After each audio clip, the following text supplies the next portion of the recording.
And we'll then have a round of questions and choose a winner. Yes, my name is Michael Buller. It's my 25th ITB, and I keep meeting people who aren't actually 25 years old. And it's really exciting to see what has happened in this whole period, how traveling has changed, how the tourism industry has changed, what type of new products have been created, and many have been created by startups.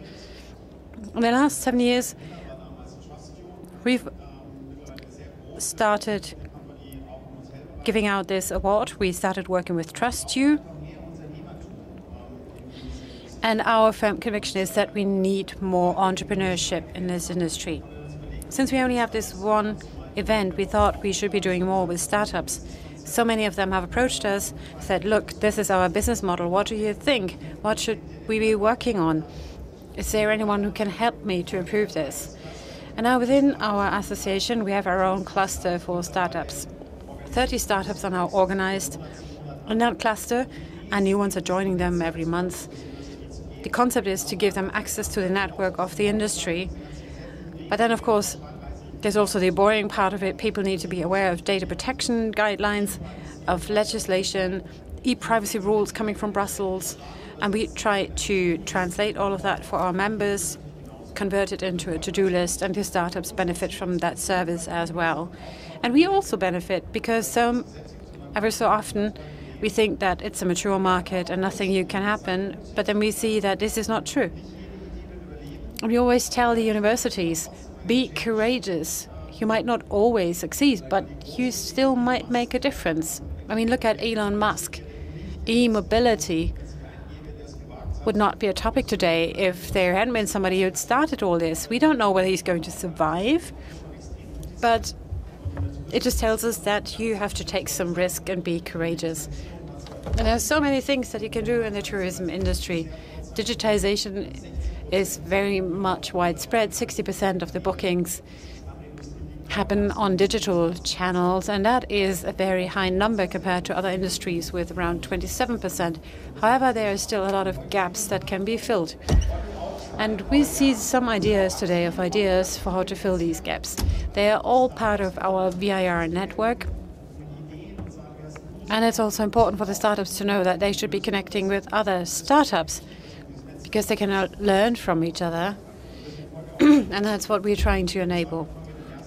And perhaps we start with our first pitch.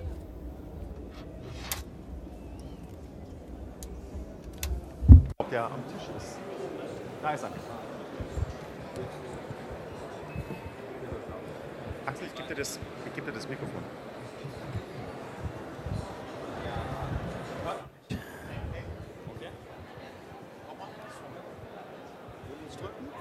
Ist an? Hört man mich? Ah, wunderbar. Sehr gut. Ja, eben gehört. Yes, well, we've just heard that for Michael it's the 25th ITB. For me, it's the first, as a matter of fact. And I'll be talking about Freachly today. I'm one of the founders, and I'm also the managing director of that company. What we do is social advertising. We are the marketing startup on today's program. In the beginning of 2017, we realized that people, our friends, our families spend more and more time using their mobile devices. And although that may be a bit sad sometimes in terms of communication, it's the reality. Today, people spend on average 2 hours using their mobile phones, and a lot of that time is spent on social media. So we thought that this is a gigantic market, and all of the consumer companies are already offering something. And we should also harness that opportunity to make it more accessible to local companies and also to tourism companies. That is how we came up with the idea for Freachly. So what is Freachly? It's a very simple digital solution to connect local companies and also tourism companies with local social media influencers. These could be bloggers, for example, people who have a lot of followers on social media. These might be people that are already well known. They have their own blog, they have their own website, and with just one post, they might be reaching out to hundreds of thousands of people. So we thought to ourselves, this is an incredibly big market, and these influencers provide the testimonials of today, and this is a resource that should be available to local companies and tourism companies who could work with such influencers. And let me give you an example to tell you how exactly it works. We have our app. The app is something like an API. Then on one side we have the tourism companies, hotels, and you name it. And then the influencers are on the other side of the game. This leads to the creation of the social posts that are then viewed by countless people. This is also how our app works. Our partners, for example, the hotels, develop certain deals for social media influencers, and then we make these deals, these offerings, public for the influencers. Then the influencers in turn can decide whether they want to take that deal and work together and report on these companies. We went live in the middle of 2017. Of course, we have a lot of stationary partners, as you see here, but we also work with a lot of hotels. For example, the Grand Hyatt in Berlin, the Europäischer Hof in Heidelberg, or with Lindner hotels. And we were able to implement a number of very successful campaigns and create a lot of buzz on these social networks. On the part of the bloggers, we now have 3,500 bloggers who work with us. Some of them provide very local marketing, and then there are some big names that make our partners also more well-known locally and super regionally. Here you can see what a campaign for a hotel, for example, could look like. You see here, it's a campaign for the Hotel Europäischer Hof in Heidelberg, and within just one day, we reached out to 660,000 people on social media. We had 53,000 likes and attracted a lot of attention to the hotel. Because there is such a lot of input on the social media and countless people read these posts. And just to show you what we've managed to do in just 1 year, as I said, we have around 3,500 bloggers, around 5,000 partners, and we've concluded 5,000 deals. That means we've initiated 5,000 campaigns that make it possible for all of our partners to have a very simple way of organizing a social advertising campaign that benefits both sides. This is the team. We are based in Berlin, have around 20 people on our team. We are growing, and we are now also planning to expand internationally. Thank you. Mario, vielen Dank. Thank you, Mario. I used up a little bit more time than was provided, but not a problem. We'll answer questions later and move on to the next pitch right away. And here it's about Mr. Trip, and here is Mr. Trip.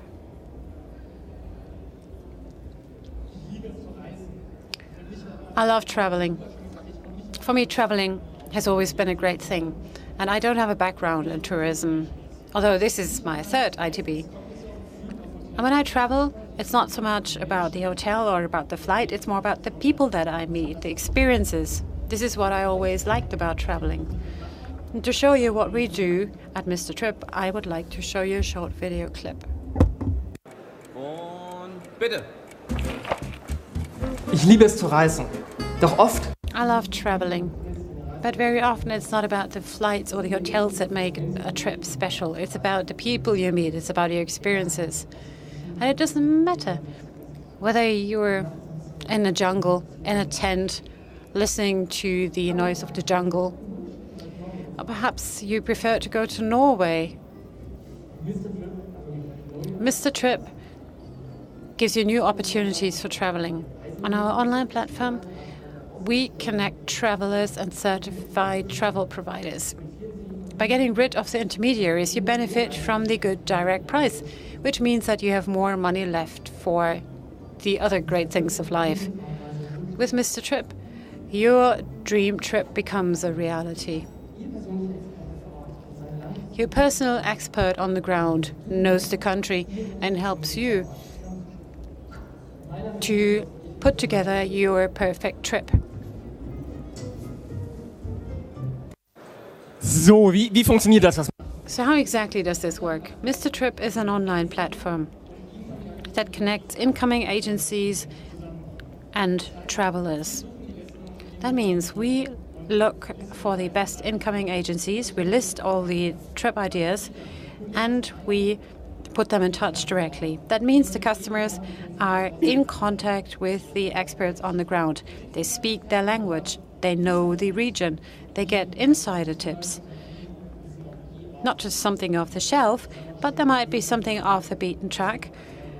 People know what they're talking about, and they know where people should be going. In the end, the travelers get a customized trip, and I'll show you how. The good thing is there is a direct connection between the traveler and the expert. And by doing that, the trip becomes much cheaper. So how does it work? The customer accesses the site. We have 300 ideas online in more than 160 countries so that you can get a first impression. What happens in all of these countries? What is there to do? The second step is somebody decides, I want to go to Sri Lanka or to Tanzania, and we put them in touch with the local expert. Together with the local expert, you can then develop your customized perfect trip, including guides, bike rental, your hotel, and so on. And this is what you get, a 100% unique experience. And it doesn't matter whether it's about going to the continental shelf, climbing in the Himalaya, going to Sri Lanka or to Tanzania. Everything is possible. All these experiences. For that to happen, we have looked at and certified 600 different local agencies, and the top 60 are our partners on our website. They create the trips for our customers. The customers love us. We have a rebooking rate of 30 to 40% year on year. And the partners are also happy because they have a bigger margin. And this is money that stays within the country. Then we also have a special focus on supporting social and ecological projects because we also want to give back something. So why do we do this? We want to create a new way of traveling, a personal, authentic trip that connects people on the ground, thereby enabling a very unique experience. Super, herzlichen Dank. Du hast nur noch 30 Sekunden überzogen, also war das schon richtig. That was really good. You were only 30 minutes late.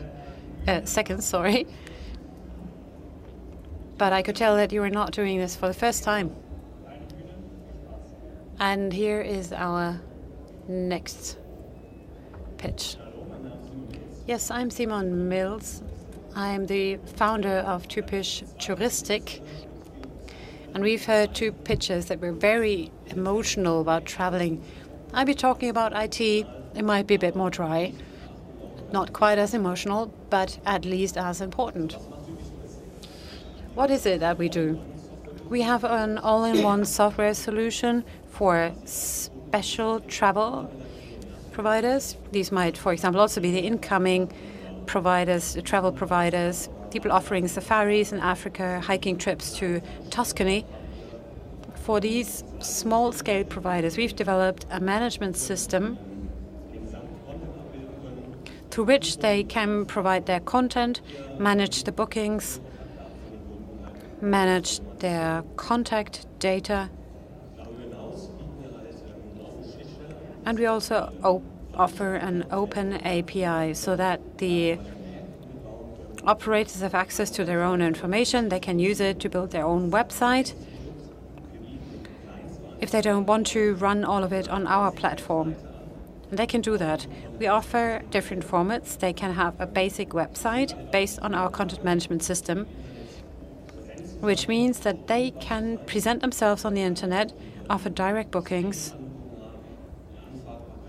handle payments directly on their own website,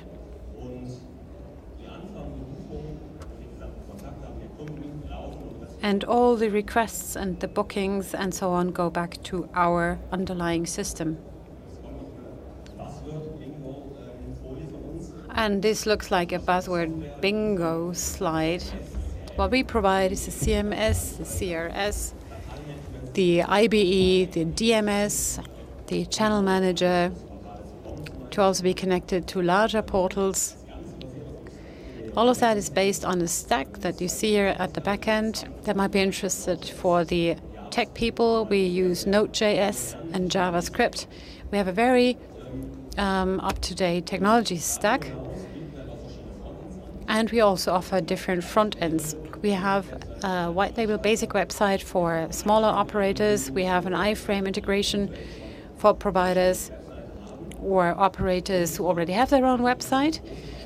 And for the medium-sized and larger operators, we offer customized development. Of course, it's always based on our system, but we can organize customized projects for Drupal or WordPress or others. So all of these can be integrated. Our system is multilingual. That means an incoming agency in Kenya can work with English-speaking staff. The German tour operator can use it in German. And the content in our system can also be managed in different languages, which means that you can make it more international. We can also handle all the different currencies. This could be Cuban Cook or US dollars or whatever you need. What we are looking for at ITB is based on the fact that we are a startup and we need a strong distribution partner to get our software to the incoming agencies or the tour operators or the travel agencies. This is currently our biggest pain point, and for that we're looking for a distribution partner, or this might be also be handled if we find more additional funding. Sehr eindrucksvoll. Simon, thank you. Very good as for time, and very interesting slide. Very impressive. I believe indeed that many people in the tourism industry wouldn't understand a word on your slide, but this just illustrates how much the industry has changed. This is really a very strong skill set that you have. And just based on what you've already managed to do, the investors should be very eager to work with you. Great. Let's move on to the next pitch. It's less tech, more lifestyle.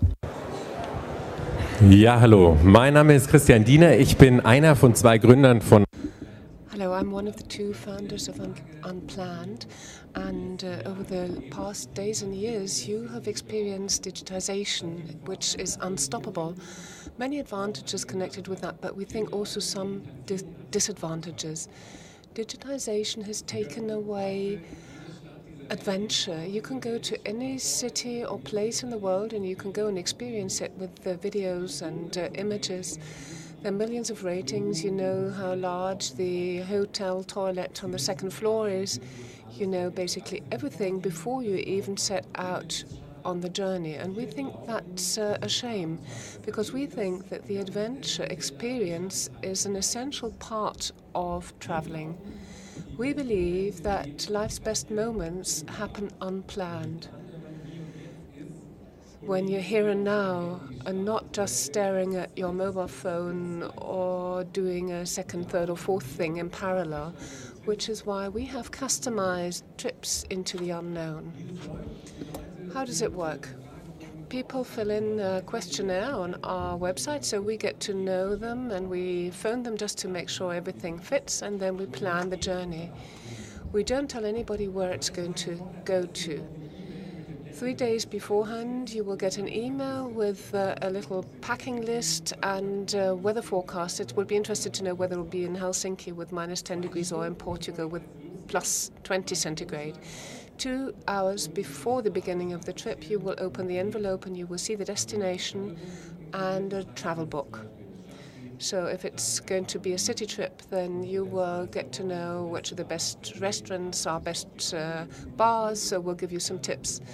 If you go out into the nature, you will know where to go hiking, cycling, and so on. So it's 100% customized. We have many birthdays and so on. So we will also book a surprise on top. And that's a true adventure. If you're packing your suitcase and you don't know where to, then that's really intriguing. And so if you normally plan a trip, it'll take a long time, and that's what we do for the customer. Now, what if people go to the airport, they open their envelope, and that's what it looks like? This is just a selection, so maybe to Apulia, into the city. Sometimes people don't even know what it means, what it says on their sheet of paper. So the thing is, you do our marketing because you will tell us your personal journey on your different channels, and we will benefit from that because people will book us, friends will book us, or people you know, be it Apulia, be it Amsterdam, be it Transylvania. If there's a group saying we really want to do something particularly special, then we'll do wild things in Romania and get great feedback. We were lucky enough that the story was received very well with the media. We're a small company with now 5 staff, and we're very happy to continue our journey soon. So thank you for your attention. Herzlichen Dank. Thank you very much. Thank all the 4 of you for these very good presentations. We can see what kind of a spectrum we have here. Please come up on stage. We have a chair for each of you. We'll sit to the left and to the right, and then we will bombard you with some questions. But of course, the audience is also allowed to ask questions. Anybody in the audience with a question, please?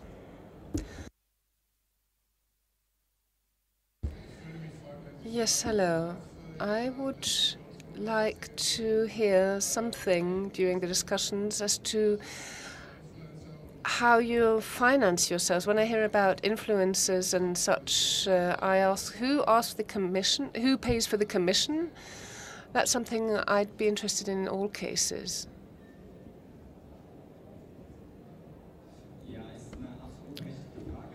Yeah, of course. You can ask this question. Now, we have influencers who are our advertisers, and they benefit from our apps and our offers, and therefore they provide us with their services. And the commission is paid by the partners, the hotels or the tour operators. They are provided with marketing. But we have this digital solution, we have very many partners, and everything has been fully automated. So with TKP, so with a 1,000 contact price, we have about 2.50 to €3 as a price. So it's very comparable with other digital marketing media like Google, Facebook, or active postings with Instagram. So the partner is the one who will pay.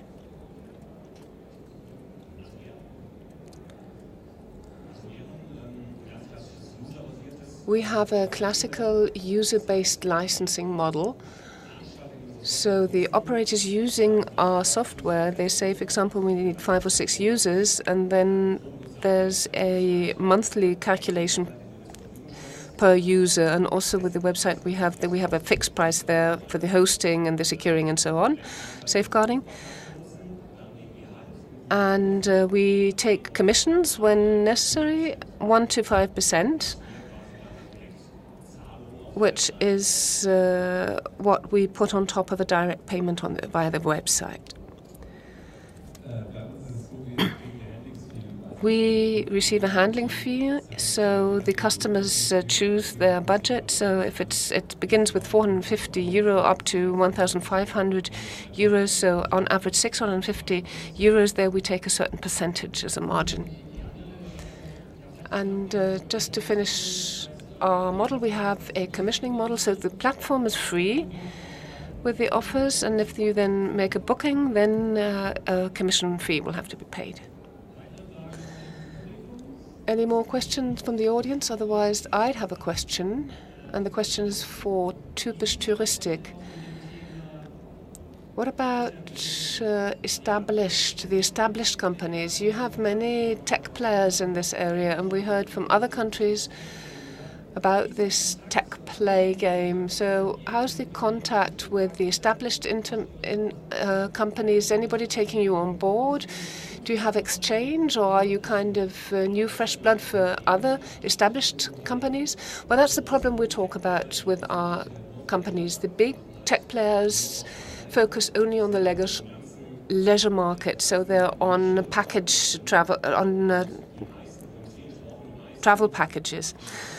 And the others, okay, they say, yeah, very good, very interesting what you're doing, but they're not really interested in what we're doing. They don't want to push it with us. That's not their focus, unfortunately. So they're interested in the content at the end of the day, because we have exclusive content in our system, but they don't say, hey, I'll take you along and we'll walk around with you on board. That doesn't happen. And a question for all of you, who's your greatest competitor, and in how far are you better than them? I would say competitors are all those offering interesting travel experiences. We have a product, and the why behind it is important. Why? People want to have authentic travels in the countries, so we have to see how authentic and individual the travels are they're offering, journeys. Now, we were the first ones to offer this in Germany, but nowadays we have 2 more competitors offering similar services, but less.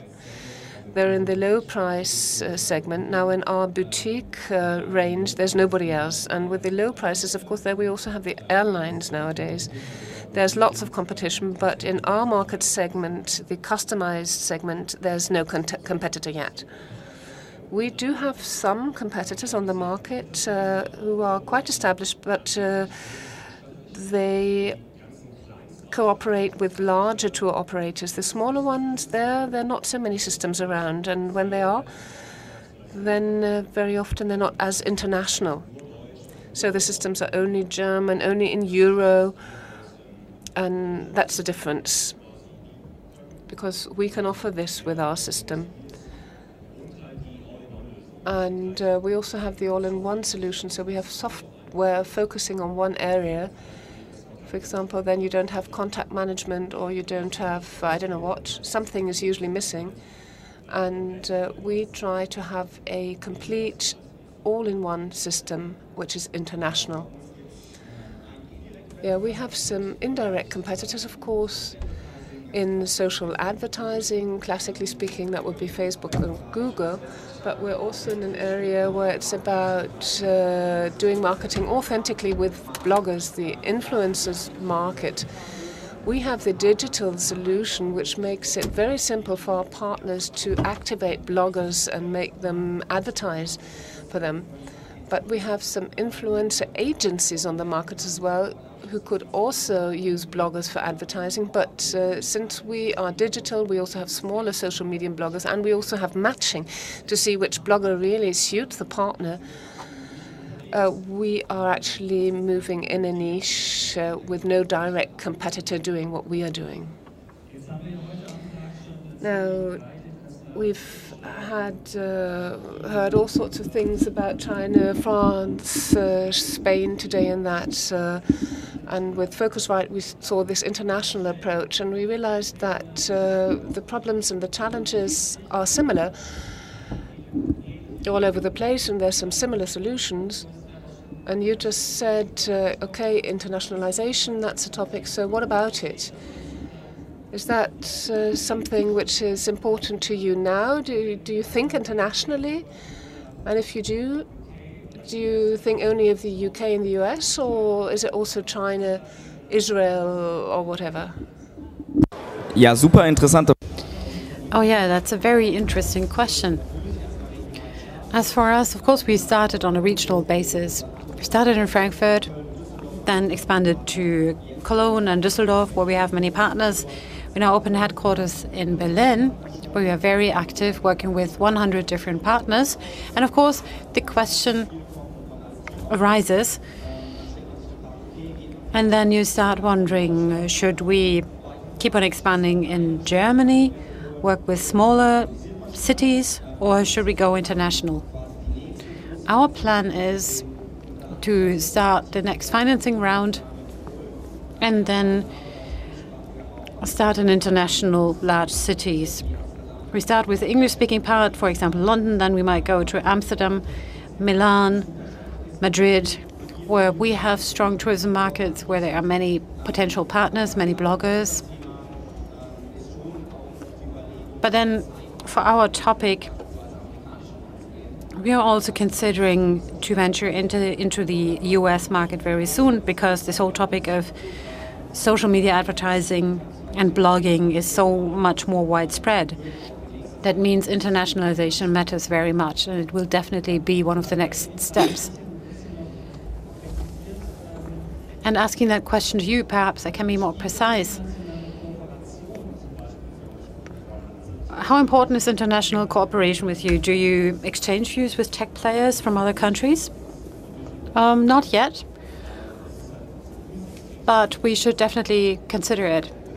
At the same time, being a startup, it's very hard to actually be listened to or to get in touch with somebody, and that is our biggest problem.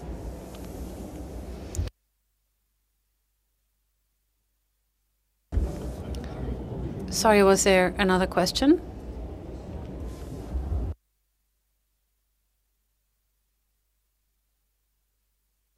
I would like to know whether you used your own funds when you set out, or whether you're working with investors, and what your experience has been working with investors. We funded ourselves 100%, so we are giving everything that we have. We believe that this is a rather painful way, and it would be nicer to have investors. As a next step, in the next 3 or 6 months, we'll indeed start working with an investor. We're now in negotiations. But as for the start, it was important for us to find out whether the concept worked. Now the proof of concept has been achieved, and then we can approach investors with figures on the table. In the beginning, we didn't really believe that anybody would give us money without knowing what they get. Now we know that we can be successful, and I think now it will be easier. I think we can connect that to the question of internationalization. We are also completely bootstrapped, meaning that we took all the money we had in our accounts and we wanted to prove that it works. Now we have a two-sided business model, the agencies on one side, and there we're working in 60 different countries. And on the other side, we have German customers, because most of our expertise is German. The good thing with the platform model is that it's very easy to scale. Set up an English site, go international.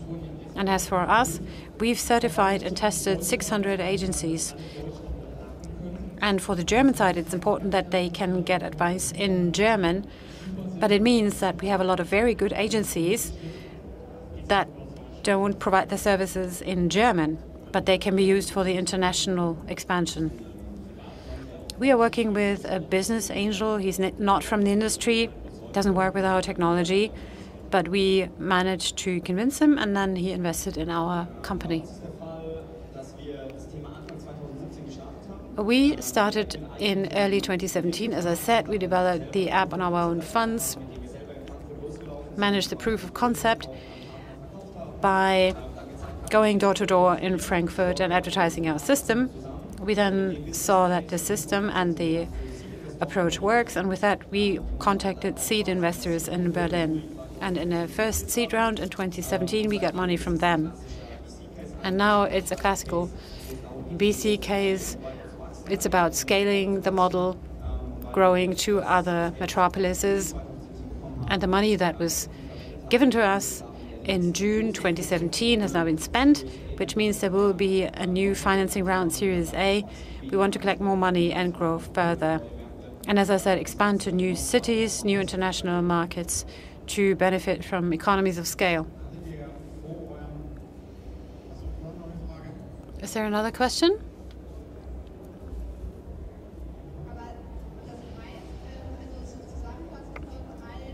In a nutshell, that means you believe that at some point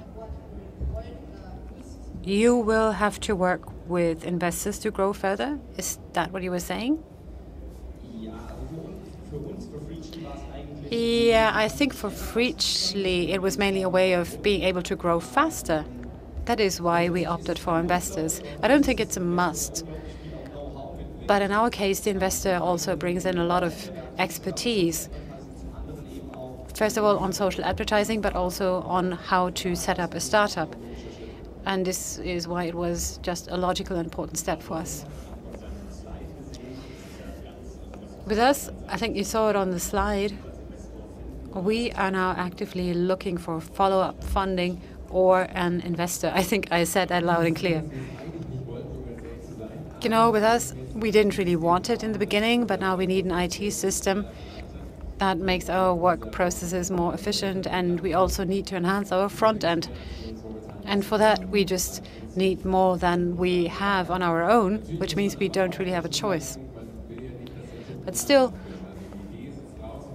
we want to make sure that we don't miss the boat. The idea is out there, others might copy it, and this is why we believe we have to move fast.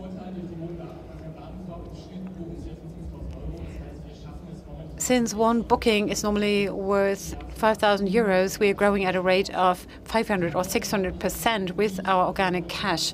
That means right now, the scaling works and we don't have a need for more outside investment. But at some point in the future, that question might crop up, and then the question is, who is the right investor? The good thing is now we own all the equity, and that means we also have all decision-making power. Now I know a bit what your background was. You all had a safe job before. Why did you decide to leave that job?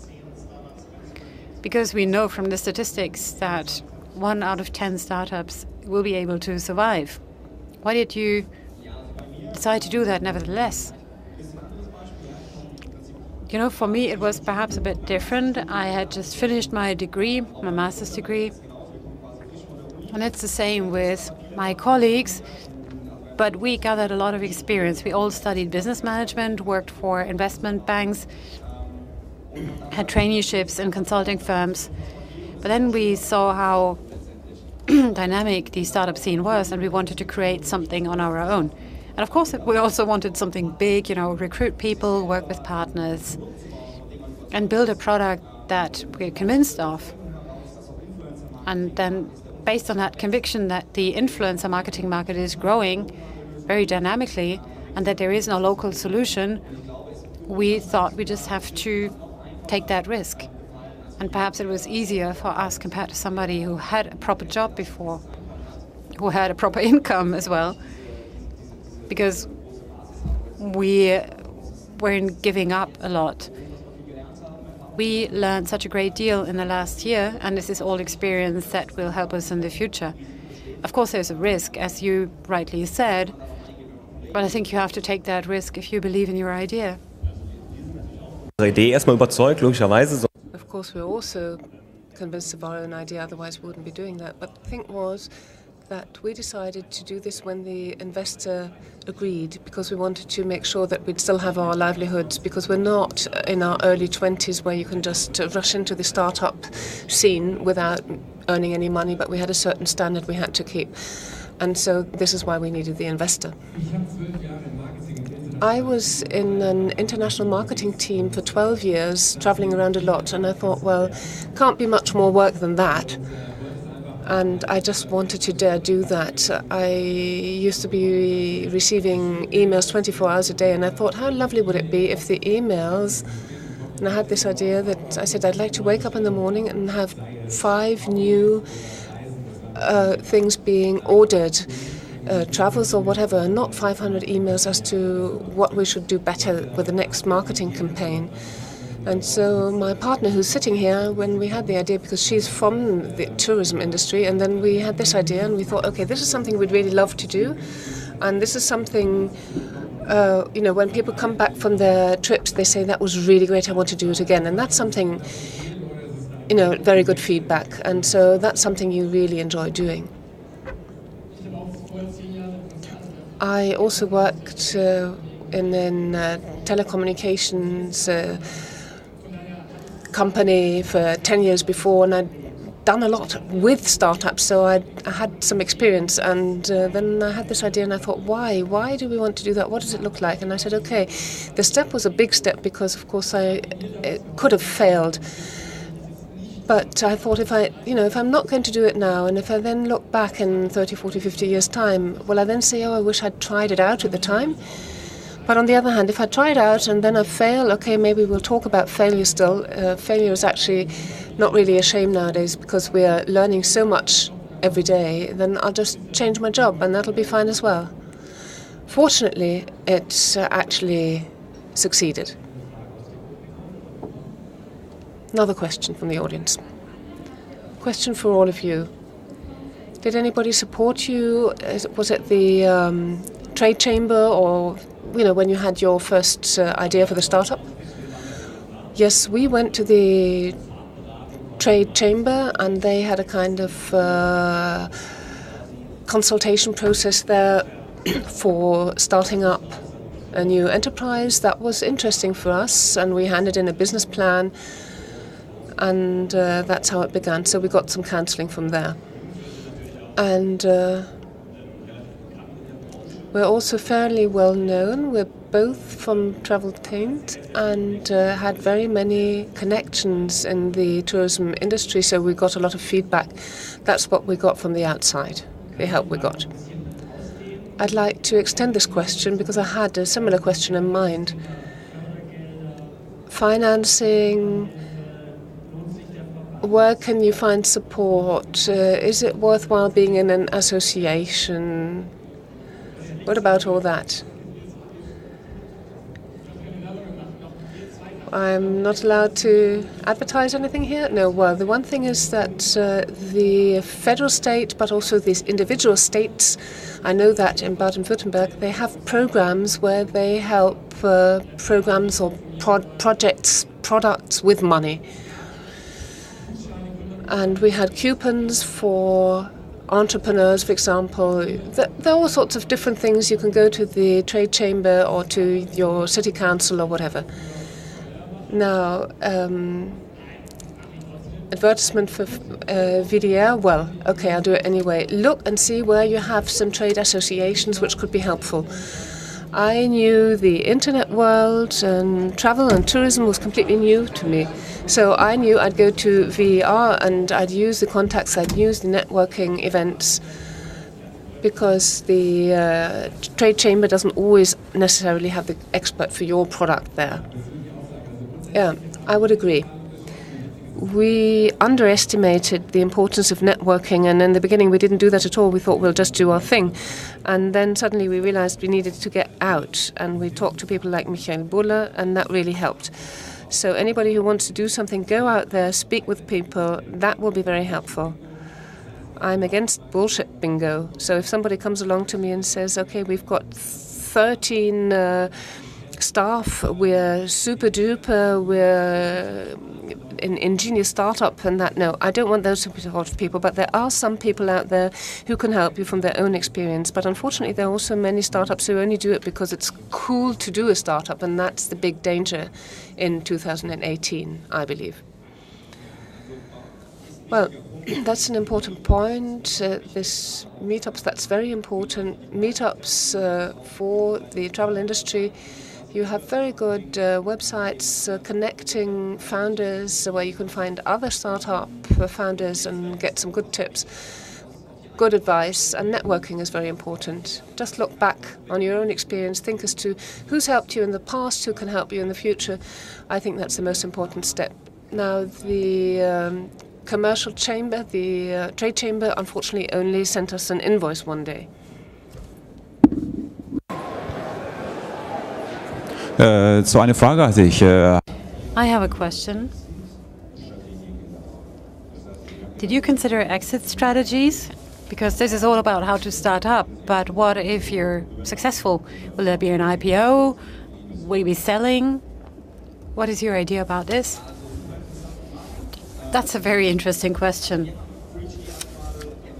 We developed Freachly because we thought There's a market for it. It's a good product. It helps our customers. It's something that we believe in. But of course, when you start a company, it's also important to believe that it will grow in value. And our strategy simply is to grow more, become bigger, initiate more campaigns, help our partners, make our bloggers happy, so create added value. And then, of course, if then there is an offer on the table, and growth is always an objective, and we want to increase our value, and if there happens to be an opportunity that there is an offer from a competitor or a larger company, why not exit at some point? For us, the exit was a part of our strategy from the beginning, and this is why we do a lot of networking. That's actually most of what we do. And we had talked it through from the beginning, and we decided for ourselves that this is what we are aiming at. We still have a lot of work to do because we start considering an exit, and we still have so much fun doing our work. For us, the exit is something for the long term, but it's not that we want to sell in 3 years. We will carefully build up the business, and at least as long as we enjoy doing it, we won't be selling. It's always dangerous when there is a startup that mainly focuses on the exit. Because for me, the big focus is on the why. For me, it's about our mission. I mean, of course, I also think sometimes who could be a potential exit partner when it comes to that. And it's good to have a business case where there are exit partners. But if I get up every day in the morning just thinking, who could I sell this to? I might be losing track of the product and the vision. And the latter, that is now my focus. I have one question to all of you. Thinking back to your history and where you came from, there are a lot of people in this room who might consider starting a company. Is there any kind of advice that you would like to give them where you say you should not be doing this? Very often I hear people say, I have a great idea, but I won't tell you because then you'll steal it. And I think this is the biggest mistake you can make in the startup process. I think the big not to do is keeping your idea secret. The to-do thing is speak to people, become part of networks, ask for feedback, even if it hurts. Get feedback from people who know what they're talking about, and then you can still decide for yourselves whether you want to take it or not. But make your idea known to others because you want to grow and you want advice. I think there are two things that I would like to say. First, when you have an idea and you believe in it, then at some point you have to reach out to customers and start selling it. And you don't have to believe that your product is perfect. But what all the startup people and all the VC people will tell you, you have to come to a point where you decide that you're going to put your product on the market now. And then you'll see how it works. You get feedback, and then you can improve your product. So the essence is don't spend too much time trying to get the perfect solution, but try your product even when it's not mature. That's what we did.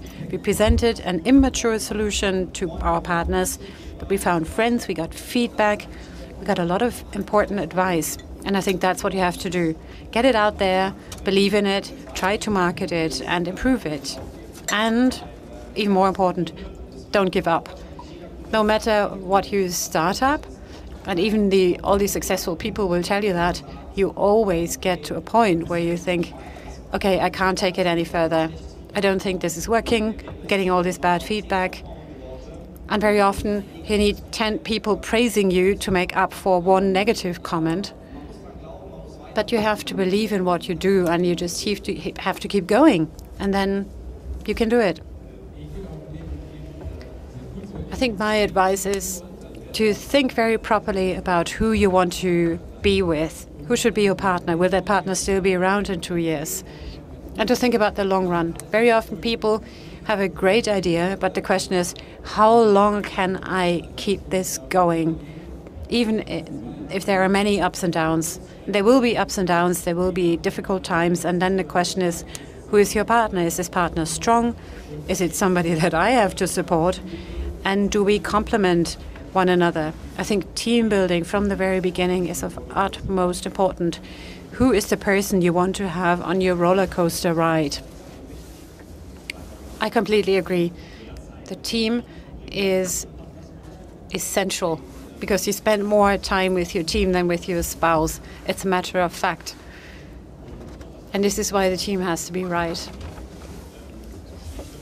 And then also, I agree to what my colleague said, don't hide yourself somewhere in a basement to have a perfect solution. Google keeps saying, bring it out quick. And you can have an imperfect solution in the market just to test it and to find out whether your product makes any sense. Perhaps one last question on current regulation. Is there anything, and I can think of a number of things, you would say, oh, please don't make our lives even harder? Or was there anything that turns into an obstacle now? Well, we're not the people reading the fine print. What we do, and that's my recommendation, if you try to comply with everything from the very beginning, you'll have great accounting, but you won't sell anything. We told ourselves, let's just get this out there, and now we're trying to fix all the details. And talking about regulation, very often it's not as bad as it seems. So stay cool, don't let yourselves be intimidated by regulation. For us, the data protection directive and the rules governing package tours are important. We have to make sure that we comply with all of these rules. And the general data protection regulation will mean a lot of work. And then when you're a startup and you have so many other things on your plate, it's a real challenge. After all, you're supposed to make money. And then all this bureaucracy is just a big hassle. Regulation that matters to us is mainly about advertising and marketing. And of course, we have to comply. And hopefully, there won't be any stricter rules, but there is nothing on the horizon that will make our life harder or crush our business model. As a general recommendation, as was said before, I think you have to, trust that is it not as bad as it seems. So normally, before people sue you, they send you a warning letter. Well, there were a lot of new obstacles this year. The directive that was mentioned on package tours, the general protection regulation, and so on. But the thing is, we're startups, we are lean, we are fast, and we are good at reshaping our processes. And to some extent, I think this is our big opportunity, this is our asset, because we can respond fast, and at that we might be even better than a large established company. One last round of questions. When you think of ITB 2018, what's been your highlight and what's been your lowlight? The highlight, the Airbnb party yesterday. Now, seriously, we met a lot of very interesting people, had good conversations. So for us, it was a successful ITB. And a lowlight, I always get lost on these fairgrounds. I never know where to go. It's very unmanageable. Perhaps somebody can improve the signage. Yes, it's true, the usability and the interfaces are to be improved. Okay, a highlight, all the agencies, the people, the DMCs, the experts that we can meet here. They come from different cultures, people from 60 different countries. And it's just brilliant to see where they come from and how passionate they are about their work. A lowlight, we don't have a booth. And yesterday I had 18 meetings, rushing from hall to hall. My feet hurt. I didn't get lost, but, well, in any case, it was great to be here. as always. Yes, the highlight was yesterday's party, indeed, and many conversations we had. We had an incredibly full program. I think we had 1 hour break per day. And the low light, I think we walked 15 kilometers per day. My feet hurt too, and this is just because of the sheer size of the fairground. Yes, the highlight are all the contacts that you make, the booze, the information, the inspiration, the conversations. So it is really to be recommended to be here. My personal lowlight, the parking situation.